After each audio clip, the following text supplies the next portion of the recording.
Welcome, everyone. I've spent several years at the intersection of people and technology. I have a degree in cognitive science, which is the study of both human and artificial intelligence. I also have a degree in media psychology, which more broadly explores how media and technology shape human behavior. So today I thought it'd be fun just to do a broad overview of some of my favorite areas of interest within this broad topic, and we'll dive in. Well, to start, if we take a step back, we're living at a pretty pivotal moment in history. For millions of years, living things have created tools to extend their natural abilities and improve survival odds. But now we're on this cusp of a new era of man and machine coming together. We're now all linked together into one very large thing, and we've animated inert objects with bits, sensors, and intelligence, and through the cloud linked them into billions of other intelligences. So if you think about it, there's trillions upon trillions of bits and neurons starting to get connected into this web. And every time we're using it, Googling, working, doom scrolling, social media, we teach it what's important to humanity. And that's because everything we do is tracked. Everything is becoming searchable.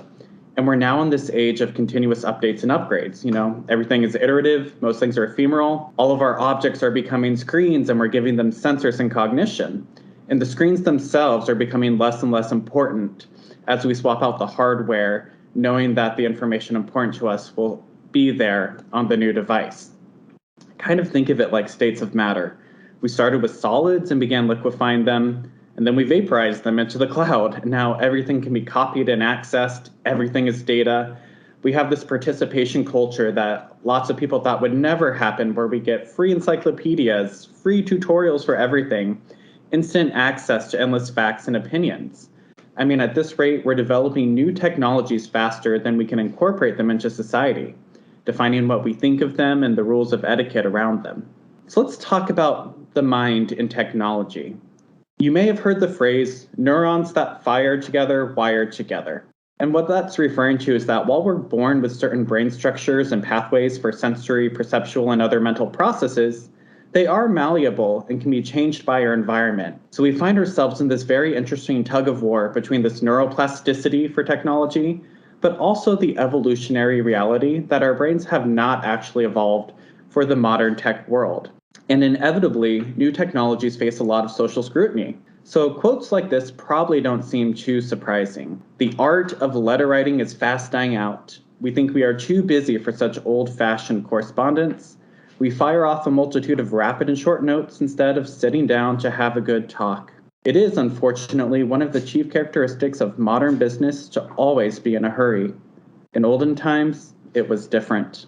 The existence of mental and nervous degeneration among a growing class of people, a brain incapable of normal working, due to the hurry and excitement of modern life with its facilities for rapid locomotion and almost instantaneous communication between remote parts of the globe.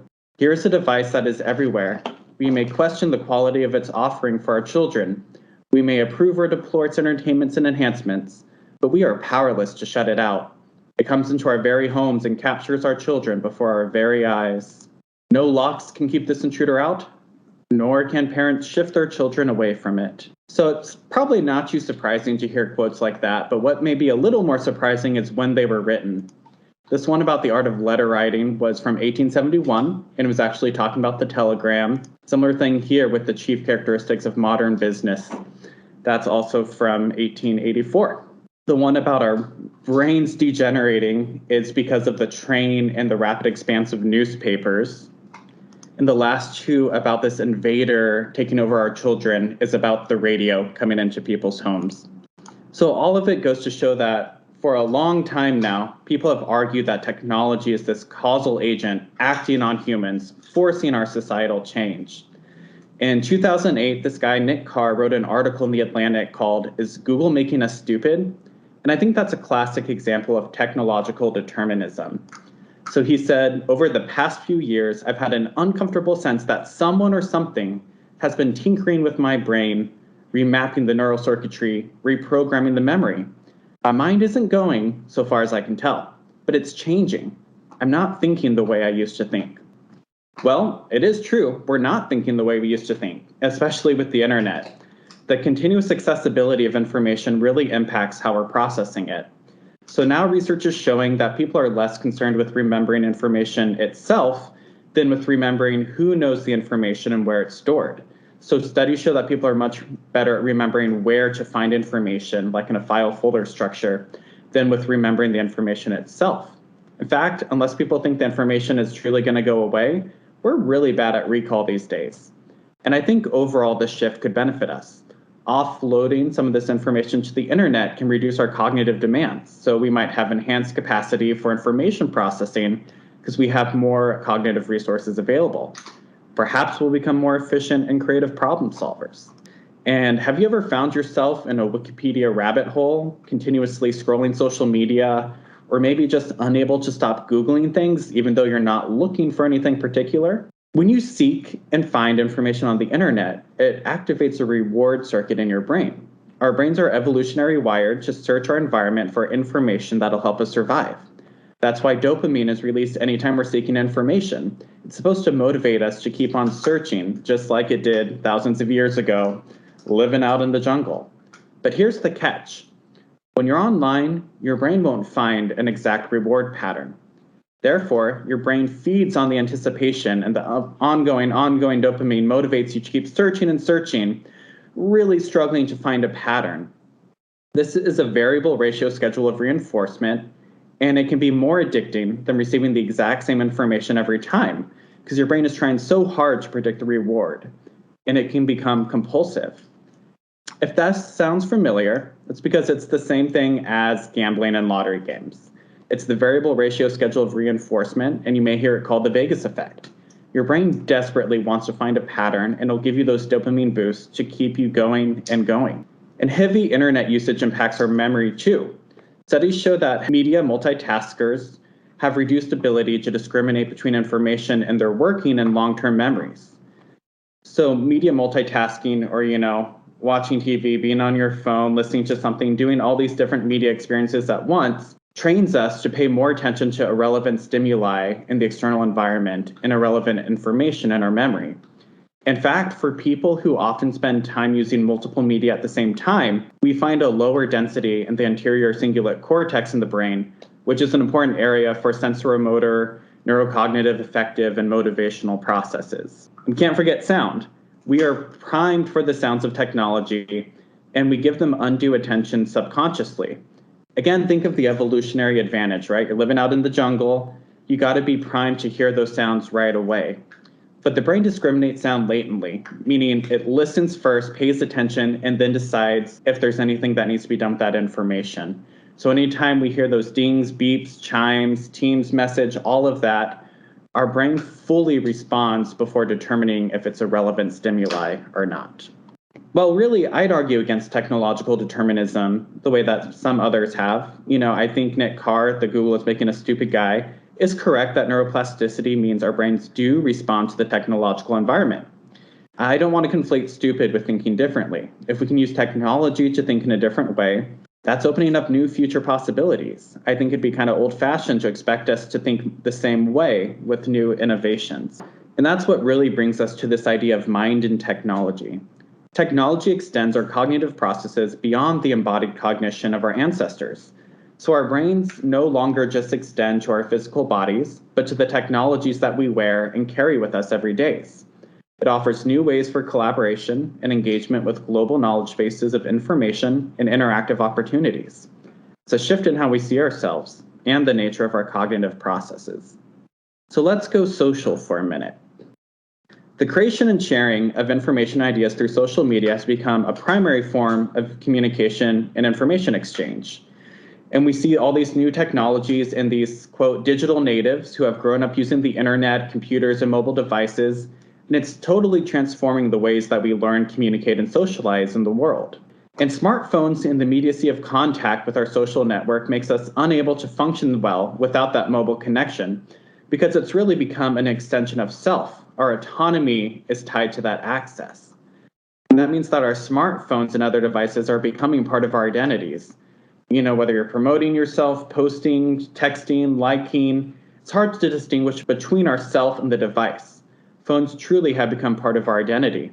There's many interesting studies too where you see teachers who take away a kid's smartphone and the kid totally has a meltdown, becomes violently ill, or a parent grounds the child and takes away the phone and the child becomes violently ill, that's because it's not just a toy or a device, it's truly a part of who they are, and it's a really fascinating area to study. But we can't blame it all on, quote, the kids. Electronic messaging has become the medium of choice for business and personal communication too. I mean, here we are on Teams, and the greater convenience and extended information access keeps us always on. So it's in every part of our lives, right? There's no disconnect between our public and private lives. I say as I'm giving a professional presentation with a doxy munching on a bone behind me. Users have a technological intimacy with many devices, carrying and using them wherever they go, and the traditional hierarchical structures have flattened. We expect to interact with all these institutions in different ways, the ability to send and receive messages instantaneously beyond all these groups of people. So it's really changing the way that we think and work together and socialize. And we are human, and we're more likely to attribute our behavior to external factors, but think that other people act that way because that's just who they are. And in the same way, wouldn't you know it, almost everyone says that they're less likely to be influenced by media and technology than other people. In fact, people say they're a little less influenced than their friends and family, but way less influenced than strangers they don't know. And that's pretty par for the course, right? Everyone thinks they're less susceptible to this influence than the other people around them. So let's talk a little bit more about social media and why it's so popular. Well, to start, the human brain evolved for social complexity. To survive, we had to work collaboratively to deal with threats. It took many individuals working together to survive, and today it's just as important to establish social groups and maintain close relations.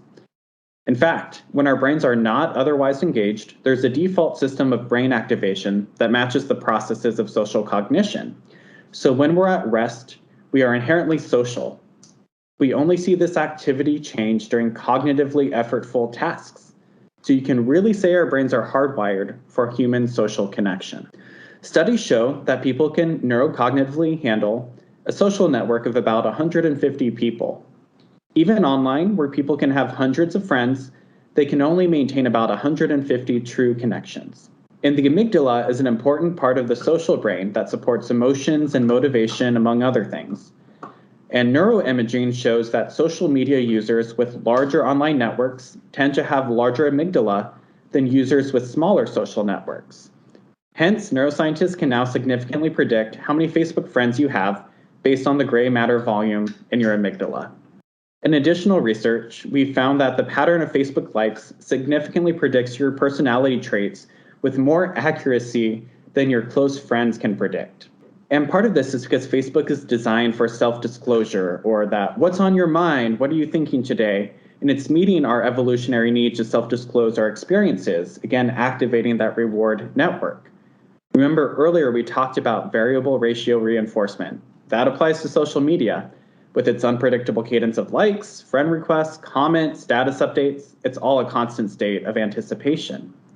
And Facebook likes reinforce our nucleus accumbens, and our default mode is inclined towards these social processes. And it takes a lot of executive control in order to inhibit those automatic impulses. Because being liked, getting comments, getting tagged activates that reward circuit.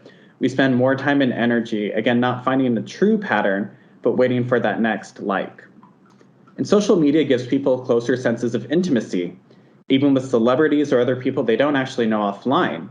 Our brains have a hard time differentiating between those we know from our day-to-day and face-to-face lives and those known only via media. So we start to feel like we really know these other people, whether they're influencers or celebrities. Think about the people we work with. A lot of us who are on the same team have never actually met each other face-to-face, but we do feel like we know each other. Now, there's tons of studies out there over how social media influences mental health, and unfortunately, there's not an easy answer here. Really, what it comes down to is that the relationship between social media use and psychological functioning is not simple. It depends more on how you're using it, the way it's being used. And, we could spend an entire hour just diving into that topic. But I also want you to keep in mind that the problems that we put on social media, depression, bullying, social comparisons, false models, all of these things, they're not new problems of the age of technology. It's just a new way of experiencing it. But a couple months back, the Wall Street Journal published a series of reports on Facebook, including a story that revealed research showing the harmful effects of Instagram on childhood mental health. So what did that Wall Street Journal report and the subsequent research released by Facebook really mean? Well, I'll give you my perspective. For starters, part of Facebook's argument seemed to be redefining their stated objectives. They dialed back the significance of their findings, and they hinted that maybe their methodology and sample sizes weren't big enough to be making those sorts of statements anyway. So my takeaway is, looking at the way Facebook annotated the released slide decks, I have little confidence in the methodology or the validity of their internal research. If they can redline and strip it apart this much, calling their own work misleading, full of typographical errors, lack of connection between data presented and key points in the headers of slides, or saying that the causal language in the writing is myopic, that's the scarier part. They already released this study internally 2 years ago, presented it to all their teams. Facebook argues that these annotations more reflect that their internal teams would be familiar with the context, but that's really silly. People who understand scientific and research methodology would balk at how the slides were presented and the statements made based on the research conducted. If anything, those slides would have been updated long ago. So the bottom line is that Facebook's internal research and the way it was presented had some scientific limitations. The way the media presented it was also lacking and poorly contextualized the research, but did make it flashy and viral. In fact, that led to Facebook's global head of security appearing before the US Congress in a hearing examining the impacts of the company's products on children. So this hearing was after the Wall Street Journal report came out, and Congress was saying this research is a bombshell. It's powerful, gripping, riveting evidence that Facebook knows the harmful effects of its site on children, and it's concealed these facts and findings. Federal lawmakers love to go after social media. In fact, it's a long-standing trend that one of the few truly bipartisan movements we see, with Democrats and Republicans working well together, is making a big fuss over social media in the name of protecting the kids. Where I think this gets out of hand is thinking about who they're talking to and what they're expecting to get out of these sessions. I mean, we saw that Facebook's vice president of privacy and public policy was testifying before Congress, and instead he got grilled on the topics around Instagram and teenager body image, even though that's not his area of expertise. He's data, privacy, public policy, technology. He was not the right person to be grilling, and it shows how much our federal lawmakers love to take on this topic. But I'll admit, it is a big topic, it's important, and it does get scarier. Fake news. I mean, fake news is not a new problem. Even the printing press did this. But modern technology has given new, easier, and more compelling ways of spreading bad information. People post and repost rumors and fake news stories without checking facts first. Social media networks make it easy to digitally spread content that's untrue, out of context, manipulative, or deceptive. I mean, today, lots of cyber propaganda is not, or quote, hacking, is not even hacking into databases and machines. Lots of propaganda is spread through easily accessible public channels. Even ISIS has used social networks to convince people that they are just like you. Their YouTube campaigns have shown potential Western recruits image of ISIS fighters protecting civilians, giving candy to children, and other warm, fuzzy settings. Scarily, if you do a true comparison, it's very similar to the techniques that celebrities like Taylor Swift are using to engage their fan bases on social media. So bringing this back to Facebook, we also saw recently that a former Facebook product manager testified to Congress that she does not believe Facebook, as currently structured, has the capability to stop vaccine misinformation. She added that Facebook could only contain about 10 to 20% of the content. And that's really scary when you think about all the things that are out there and why this is so impactful on people. It's a real problem. Everyday people and bots have used fake news to influence emotions and opinions of people. It's easy to spread as people crave content that reflects their existing personal ideology and points of view. We form these echo chambers, filter bubbles, reinforcing spirals. Algorithms are feeding us more of the same viewpoint, knowing that we'll engage with it more. I mean, our brains are hardwired for story. It's an evolutionary advantage that's gone too far. But that's why conspiracy theories and bad information can stick. If it tells a compelling story, our brain is more likely to accept it as true without really breaking down its facts and arguments. But let's switch gears for a moment to the social justice sides of things and all the good stuff that's come from these social movements. The speed and flow of information online has enabled information to be transferred on a mass global scale, galvanizing a lot of social movements. Let's think about last year. Someone walking down the street pulled out their phone and recorded a horrific event that reverberated around the world. We had never seen such a synchronous global response and outrage. The event was reported by all news media and almost single-handedly energized the Black Lives Matter movement. That bystander video created an intense emotional reaction in viewers, became an exemplar of a social issue. And technology was at every step. Initial video recording and sharing, coordinating protest marches, enlisting followers, raising funds, and educating people about social and racial issues. Every person added and unpacked their own personal meanings and reshared accordingly. Another movement that gained steam in the past year is Stop Asian Hate. And since COVID began, Asian Americans have faced racist violence at a much higher rate. New York City alone saw hate crimes grow 19 times. And earlier this year, we started to see more online videos of these assaults against Asian Americans throughout all of our major US cities. But what we didn't see was corresponding news media coverage of the incidents. So what happened was, because it wasn't being covered in the media, we saw more bystander videos, more security camera footage being shared by individual people on their own social media channels to get it out there. For a while, we've heard the term slacktivism thrown out as a criticism of people who only participate in social activism online.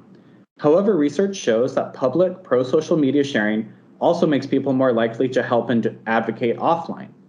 And today, many movements that begin online spill over into in-person advocacy and pro-social behavior.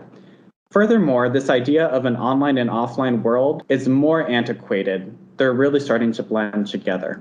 Beyond traditional news media, eyewitness social media creates a new level of exposure that previous media news coverage could not. And social media has intensified our ability to witness others' pain from afar.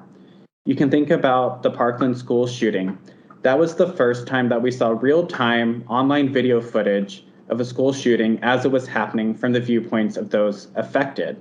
And many of the students who survived this mass shooting became very adept at using social media, and Twitter in particular, and consistently tweeted stories, memes, video clips, and really found a way to take control of the narrative and keep this particular public school shooting being talked about in the news and online everywhere for weeks and weeks, way past when most events would have faded from the headlines. One of our other top headlines this year was Free Britney, and it cast a larger light on decades of issues with conservatorships in the US.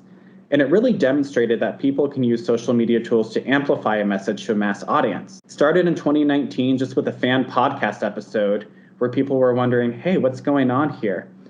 And these messages with the Free Britney hashtag started to trend on social media, and eventually major news outlets took a hold of it. And we saw a lot of that play out this year. And after Britney was released just about a month ago from this conservatorship, she said, "My voice was muted and threatened for so long. And because of you guys and the awareness and delivering that news to the public, you saved my life 100%. But not all movements for social change have reached the same level of traction. Consider Not Invisible. Native American women have been targeted with high rates of violence, murder, rape, and disappearance for centuries. We still see today that media coverage of white females experiencing these acts are covered extensively online and in the media, while the much higher rate of Native American incidents goes mostly unreported. What this means is while technology has amplified our ability for social change and some ways have taken off, there's still more work to be done. It wouldn't be a presentation in 2021 without talking about COVID, so let's dive into it. Going into last year, we already knew technology was shaping, enhancing, and infiltrating human minds and behavior. Then in March 2020, we accelerated a trend that may have taken a decade and did it instantly. Overnight, we worked online, went to school online, consulted with our healthcare providers online, and more. We saw media technology heavily shape and affect the way the pandemic was handled. We also saw that the pandemic shaped how we used media technologies. But, in many ways, although COVID disrupted human life, it accelerated rather than disrupted technology trends that may have just taken a decade to happen otherwise. And although now worldwide, more people have smartphones than indoor plumbing, COVID exposed that the digital divide is still very real and affects many American communities. It'll be important to solve for these inequities today in access to screens and the internet as they become foundational to success in society. There's also telehealth. During COVID-19, more than 17 million Americans tried telehealth for the first time and liked it. 88% said they would use it again. And during COVID-19, our community pharmacists have told us that things are going to look different for them going forward. They're going to expand their telehealth practice. They're going to put their patients on MedSync so their medications are always ready on the same day. They'll have more curbside pickup or delivery services. They'll spend more of their time with their online presence and social media advertising. And we really see that consumers still want to support their local businesses, but they expect to interact with them online. Technology also made staying at home less isolating. People caught up on Zoom, bought groceries and other essentials online and had them delivered to their door. Contact-free point of sale became really important. And we saw advertisers change their messaging and reiterate the need to stay home, wear a mask, and support the local economy. For decades, people have predicted that video conference technology would disrupt work commutes and social gatherings. In 2020, the COVID-19 pandemic forced a dramatic increase in the number of video conference meetings, and Zoom became the leading software because it was free, robust, easy to use. And while it's been an essential tool for productivity, learning, and social interaction, something about being on video conference all day is particularly exhausting, and the term Zoom fatigue caught on quickly. Well, there's a few reasons for Zoom fatigue. First is the excessive amount of close-up eye gaze. If you're in an in-person meeting sitting around a table, you are not looking each other in the eye the same amount that you do when you're on the computer screen. There's also an increased cognitive load for verbal and nonverbal cues. Again, if you're all together in the same physical room, you're saying a lot through your body language and you're reading a lot from other people's body language. But now you're spending more of your energy trying to communicate what your body language out to others and trying to decipher theirs without the complete picture.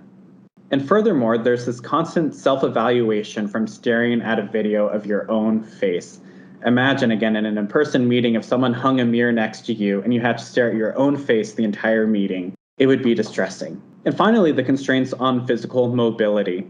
So even though we're home, when you're on video, you're stuck in the same place. And you feel kind of tethered there. It's harder to get up, use the bathroom, go get that cup of coffee. You feel like you're stuck in that one spot.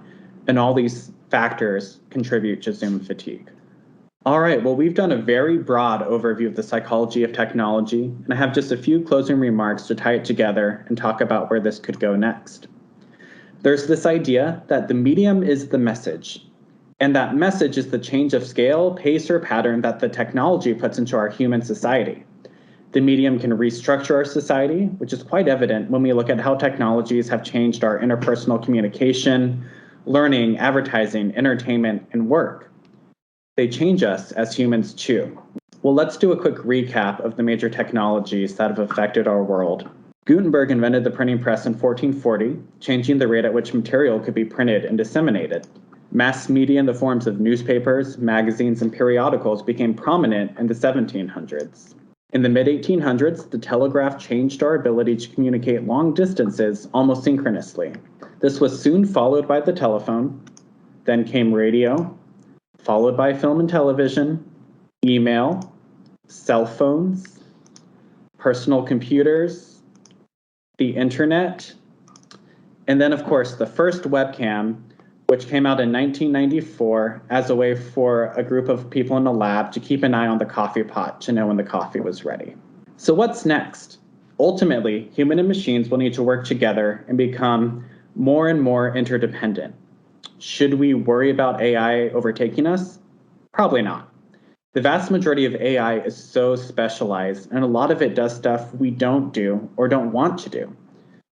Now, 200 years ago, 70% of Americans lived on a farm. Today, all but 1% of that work is machine automation. Similarly, by 2100, 70% of our jobs today will probably be taken by AI. I mean, I'm talking doctor, translator, editor, lawyer, architect, reporter, programmer. You'll get paid based on how well you work with robots.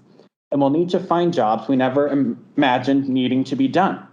That will help us become more human. We'll all have robots, but who can use their robots best? And that'll be the new form of entrepreneurship. I mean, AI has the potential to completely rewire the way society lives and works.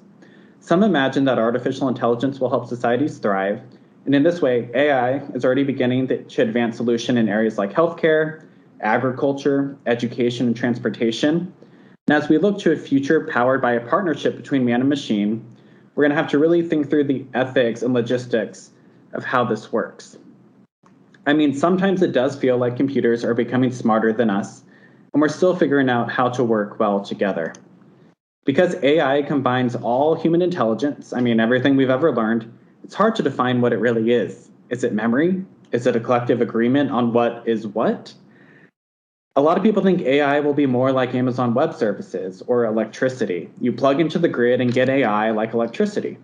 Just like previous entrepreneurs made devices that run on electricity rather than electricity itself, it'll be the same. You make new devices that plug into existing AI. Big data and AI is everywhere now. Welfare, credit scores, mortgages, teacher evaluation, social media, facial recognition, predictive policing, sentencing, employee hiring, evaluations. But these technologies get posed as objective, scientific, and progressive, although they often reinforce a lot of inequalities and stereotypes and racist bias. Because at the end of the day, it's still people creating it and running it. So psychology is like a predecessor to big data. We're trying to understand and predict behavior. So as we think about Google search results and facial recognition, algorithmic redlining in mortgages, insurance pricing, hiring, pre-screening, predictive policing, and sentencing, we have to think about what biases are being built into these tools from the start.